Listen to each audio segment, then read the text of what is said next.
ఇది కేవలం సమాచారంగా మాత్రమే భావించండి. వైద్య నిపుణులను సంప్రదించండి. అంటే వయసు పైబడిన మహిళలు ఎవరైనా యూరిన్ లీక్ అవుతూ ఉంటే అది కూడా యూరిన్ ఇన్ఫెక్షన్ అంటారా? ఫస్ట్ ప్రైమరీగా యూరిన్ ఇన్ఫెక్షన్ రూల్ ఔట్ చేయాలి. సో, వాసనొస్తుంది, నురగగా వస్తుంది. ఇవన్నీ యూరిన్ ఇన్ఫెక్షన్‌కి సైన్స్ అయ్యుండొచ్చు. లీక్ అవ్వడం గూడా ఒక యూరిన్ ఇన్ఫెక్షన్ సైన్ అయ్యుండొచ్చు. లేదు కొన్నిసార్లు స్టోన్ ఉంటది. ఆ స్టోన్ అక్కడి దాకా వచ్చి ఆగడం వల్ల బ్లాడర్ ఇరిటేట్ అయ్యి గూడా మనకి యూరిన్ లీక్ అవుతా ఉండొచ్చు. First thing that we rule out is urine infection. Stone ఏదైనా ఉందా? లేదు బ్లడ్ ఏమన్నా పడుతుందనంటే అది గూడా సివియర్ యూరిన్ ఇన్ఫెక్షన్ అయ్యుండొచ్చు. ఇవన్నీ రూల్ ఔట్ అయిన తర్వాతనే అప్పుడు ఇన్‌కాంటినెన్స్ గురించి ఆలోచిస్తామనమాట. అంటే ఇవేవి లేనప్పుడు ఇంకేదన్నా రీజన్ వల్ల యూరిన్ లీక్ అవుతుంది అనేది మనం అర్థం చేసుకుంటాం. ఓకే. యంగ్ విమెన్‌లో కూడా ఎవరికైనా యూరిన్ లీక్ అవుతుంది. అంటే ప్రెగ్నెన్సీ తర్వాత కొన్ని సంవత్సరాలకు. సో, ఇది ఏమన్నా అంటే నార్మల్ అంటారా? లేకుంటే అబ్‌నార్మల్ అంటారా? సో, యూజువల్‌గా ఈ యూరిన్ ఇన్‌కాంటినెన్స్ అనేది స్ట్రెస్ లీక్స్ అంటాం. అంటే దగ్గితే, తుమ్మితే, ఏదైనా బరువులెత్తినప్పుడు బేబీని ఎత్తుకుంటారు అప్పుడు. సో, ఆ లీక్ అనేది జరుగుతా ఉంటది. ఇది పోస్ట్ డెలివరీ యూజువల్‌గా చూస్తాము. పోస్ట్ డెలివరీ ఆల్‌మోస్ట్ ఒక 6 వీక్స్ వరకు నార్మలే ఇది. ఎందుకంటే అంత స్ట్రెంత్ ఉండదు. కోర్ స్ట్రెంత్ అంటే మన పొట్టకి గూడా అంత స్ట్రెంత్ ఉండదు. కింద పెల్విక్ మజిల్స్‌కి గూడా అంత స్ట్రెంత్ ఉండదు. బట్ వన్స్ ఆ 6 వీక్స్ టైమ్ అయిపోయిందనుకోండి, దెన్ యూ నీడ్ హెల్ప్. ఒక్కసారి డాక్టర్‌ని కలవాలి. అండ్ ఆ పెల్విక్ ఫ్లోర్‌కి స్ట్రెంత్ ఎంతుందనేది మేము మెజర్ చేసి చూస్తామనమాట. దాన్ని బట్టి మీకు ఫిజియోథెరపీ తోటి హీల్ అవుతదా? లేకపోతే ఇంకేమన్నా మనం ట్రైనింగ్ అవసరమా దానికి? అనేవి టెస్ట్ చేస్తాం. ఇది స్ట్రెస్ లీక్ అయితే. బట్ అర్జెన్సీ ఇన్‌కాంటినెన్స్ అనేది ఉంటది. యూజువల్‌గా మనం పెద్దవాళ్ళకి చూస్తా ఉంటాం. అర్జెంట్‌గా యూరిన్ వచ్చేస్తుంది. బాత్రూమ్ ఎళ్ళే లోపలే లీక్ అయిపోతుంది. వెళ్ళే వరకు గూడా ఆగటం లేదు అని. సో, ఈ ప్రాబ్లమ్ ఉన్న వాళ్ళకి షుగర్స్ హై ఉన్నాయనేది వాళ్ళ సొంతగా వాళ్ళు పెట్టుకునే ఒక ట్యాగ్ అనమాట. షుగర్ చాలా ఎక్కువుంది, కంట్రోల్ లేదు అని. అలాంటప్పుడు మీకు మల్టిపుల్ టైమ్స్ ఒస్తది యూరిన్. అంతేగాని అర్జెంట్ వచ్చేసి లీక్ అయిపోదు. లీక్ అయిపోదు. సో, సో ఇదొక అంటే ప్రజల్లో ఇలా అనుకుంటారు. కానీ అది కరెక్ట్ కాదు.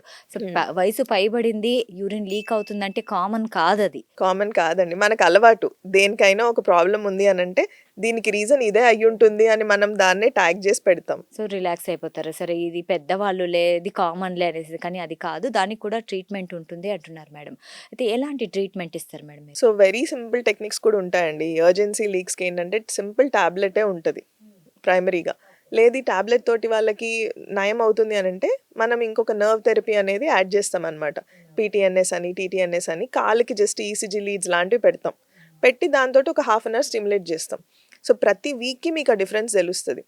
ఇది ఎప్పుడుదో లాంగ్ స్టాండింగ్ ప్రాబ్లమ్ అండి. కొన్ని సంవత్సరాల తరబడి ఉంటది. యెస్. ఒక్క సింగిల్ షాట్‌లో అయిపోతదని అయితే అనుకోకండి. ఖచ్చితంగా ట్రీట్మెంట్‌కి టైం పడతది. బట్ క్వాలిటీ ఆఫ్ లైఫ్ ప్రతి సిట్టింగ్‌కి మీకు పెరుగుతా ఉంటది.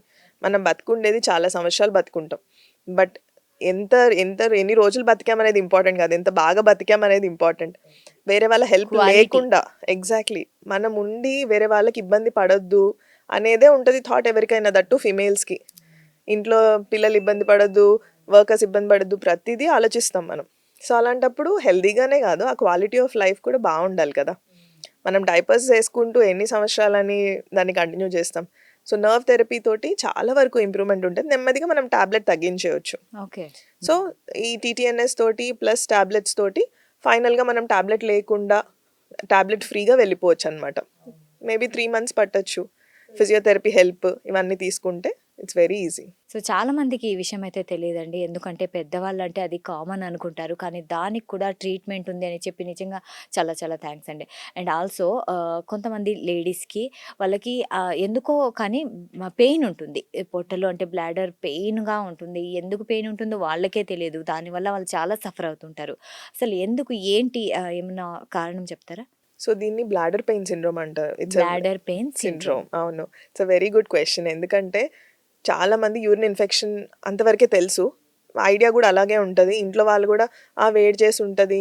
అందుకనే గావచ్చు నీకు నొప్పి అని. బట్ యూరిన్ ఇన్ఫెక్షన్ అనేది చాలా టెంపరరీ అండి. ఒక రోజు ఉంటది, 2 రోజులు ఉంటది, వారం మాక్సిమం. బట్ మీకు ఆ పెయిన్ సంవత్సరాల తరబడి మీరు భరిస్తున్నారు అనంటే అది ఇంకేదో రీజన్ అయ్యుండాలి. సో, అది ఏంటి ప్రాబ్లమ్? మీకేదన్నా సైకలాజికల్‌గా స్ట్రెస్ అయ్యుండొచ్చు. అప్పుడది ట్రిగ్గర్ అయ్యుండొచ్చు. ఓకే. సో, ఆ ట్రిగ్గరింగ్ ఫ్యాక్టర్ ఎంత దూరం కంటిన్యూ అవుతది అనంటే ఒక 7 ఇయర్స్, 8 ఇయర్స్, 10 ఇయర్స్, 15 ఇయర్స్ భరించే వాళ్ళు గూడా ఉంటారు. సో, ఆ టైంలో మా దగ్గరకొస్తారనమాట. సో, ఈ బ్లాడర్ పెయిన్ సిండ్రోమ్ అంటే ఏంటంటే అసలు యూరిన్ నిండుతుంటే నొప్పొస్తది. యూరిన్ పోస్తుంటే నొప్పనిపిస్తది. మళ్ళీ యూరిన్ పోసేస్తే నిండుతున్నప్పుడు పెయిన్ ఒస్తదేమో అని కొంతమంది వెళ్లరు. బట్ మళ్ళీ ఫిల్ అయినప్పుడు అది ఇంకా సివియర్ పెయిన్ అనిపిస్తది. సో అర్జెన్సీ ఉంటది. ఫాస్ట్‌గా వెళ్ళాలి. ఊరికే యూరిన్ వస్తది. నైట్ టైమ్ యూరిన్ వస్తది. అండ్ ప్రతిసారి ఆ పెయిన్ వల్ల వాళ్ళకి నిద్ర గూడా పట్టదు. సో వేరే పనులు కానీ అంటే సైకలాజికల్‌గా వాళ్ళు చాలా డిస్టర్బ్ అయితారు కదా! చాలా డిస్టర్బ్ అవుతారు. ఇంట్లో వాళ్ళు గూడా డిస్టర్బ్ అయిపోతారు. వీళ్ళు హ్యాపీగా ఉండరు. ఒక సాడ్‌గా ఉంటారు ఎప్పుడు గూడా. అంటే ఎవరికీ చెప్పుకోలేరు. చెప్పుకోలేరు. బికాజ్ ఎవరు అర్థం కూడా చేసుకోలేరు దీన్ని. బ్లాడర్ పెయిన్ అంటే నిజంగా ఉందా? వీళ్ళు ఊరికే అబద్ధం మాట్లాడుతున్నారా అన్నట్టు ఉంటది మనకి. అంటే వింటే గూడా తెలియని వాళ్ళకి ఇది అర్థం కాదు 100%. సో అంటే ఇది ఏదో ఎగ్జామిన్ చేస్తే కానీ మనకు తెలియదు కాబట్టి. సో అంటే చాలామందికి ఇలా పెయిన్ ఉంటే దీనికి ఇది రీజన్ అని కూడా తెలియదు కదా! అవగాహన అనేది చాలా తక్కువ ఉంది. సో ఇలా ఉంటే డాక్టర్ దగ్గరికెళ్తే ఎలాంటి ట్రీట్మెంట్ ఇస్తారు? సో యూజువల్‌గా బ్లాడర్ పెయిన్ సిండ్రోమ్ అని మా దగ్గరికి వచ్చిన వాళ్ళకి ఒకటి మెడికేషన్ ఉంటుందండి. మెడికేషన్‌తో పాటు బ్లాడర్ ఇన్‌స్టిలేషన్స్ అని చేస్తామన్నమాట. అంటే బ్లాడర్ లోపల మనం ఒక చిన్న పైప్ వేస్తాము. వేసి ఆ మందులనేవి డైరెక్ట్ బ్లాడర్‌లోకి ఇస్తాం. డైరెక్ట్ బ్లాడర్‌లో. డైరెక్ట్‌గా ఏదైతే మన మూత్రం సంచి ఉంటదో దానిలోకే మెడిసిన్స్ వేస్తామన్నమాట. సో ఇది క్రానిక్ ఇన్‌ఫ్లమేషన్ స్టేట్ బేసిక్‌గా.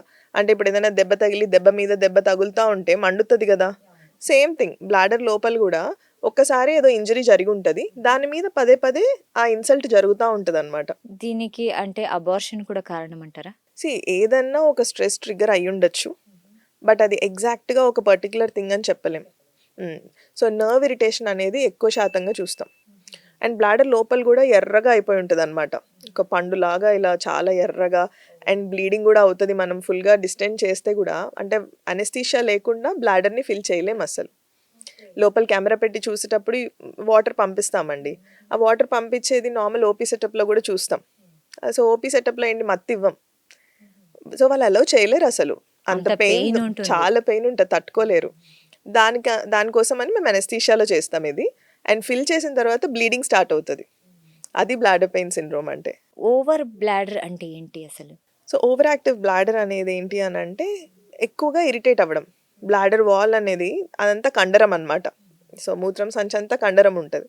ఆ కండంతా ఇరిటేట్ అవుతా ఉంటది కొంతమందిలో. So reason without any reason. Without any reason ఉండొచ్చు.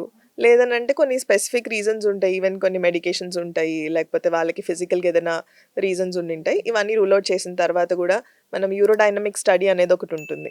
సో అందులో ఒక పైప్ పెట్టి లోపల బ్లాడర్ లోపల పైప్ పెడతాము. ఎలా పనిచేస్తుంది బ్లాడర్ నిండేటప్పుడు ఎలా పనిచేస్తుంది, యూరిన్ పోసేటప్పుడు ఎలా పనిచేస్తుంది అనేది ఎగ్జామిన్ చేస్తారు. విజువల్‌గా మనకు ఒక కంప్యూటర్ మీద కనిపిస్తది. సో దాని బేసిస్ మీద మనం అర్థం చేసుకోవచ్చు ఇది ఎంత ఎక్కువ పనిచేస్తుంది అని. సో దీనికోసం మనం ఏం చేస్తాము అనంటే ఒకవేళ ఓవర్ యాక్టివ్ బ్లాడరే ఉంటే గనక అంటే ఎక్కువ ఇరిటేటింగ్‌గా ఉంటే ఇరిటేట్ అయిన ప్రతిసారి యూరిన్ లీక్ ఉంటది. ఓకే. పెద్దవాళ్ళలో కామన్‌గా చూస్తాం. ఇప్పుడు చిన్న పిల్లల్లో కూడా కామన్‌గా చూస్తున్నాం. ఎందుకంటే హోల్డింగ్ ఎక్కువైపోయింది. సో యూరిన్ హోల్డింగ్ ఎక్కువ అవ్వడం స్కూల్ నుంచి స్టార్ట్ అవుతుంది. చిన్న పిల్లలు స్కూల్‌లో కూడా యూరిన్‌కి బాత్రూమ్ వెళ్ళట్లేదు. క్లీన్‌గా లేదని వెళ్ళరు వాళ్ళు. అవును. సో ఆ రీజన్‌కి 14, 15 ఇయర్స్ పిల్లలకి కూడా చూస్తున్నాం. సో ఇదంతా ఏంటి అనంటే మనం ట్రీట్మెంట్ ఇవ్వడం, స్లోగా వాళ్ళని కౌన్సిల్ చేయడము. బ్లాడర్ ఇంత టైంకి మీరు ఎంప్టీ చేయాలి ఖచ్చితంగా అని వాళ్ళని కౌన్సిల్ చేస్తా ఉంటే స్లోగా తగ్గుతది.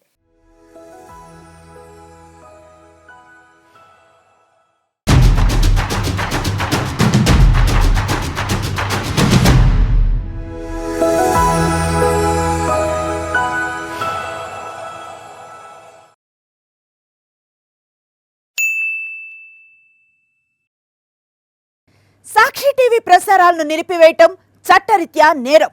సాక్షి టీవీ ప్రసారాల కోసం మీ స్థానిక కేబుల్ ఆపరేటర్ను వెంటనే సంప్రదించండి. DTHలో ఇంటర్నెట్లో కూడా సాక్షి టీవీ ప్రసారాలను వీక్షించవచ్చు.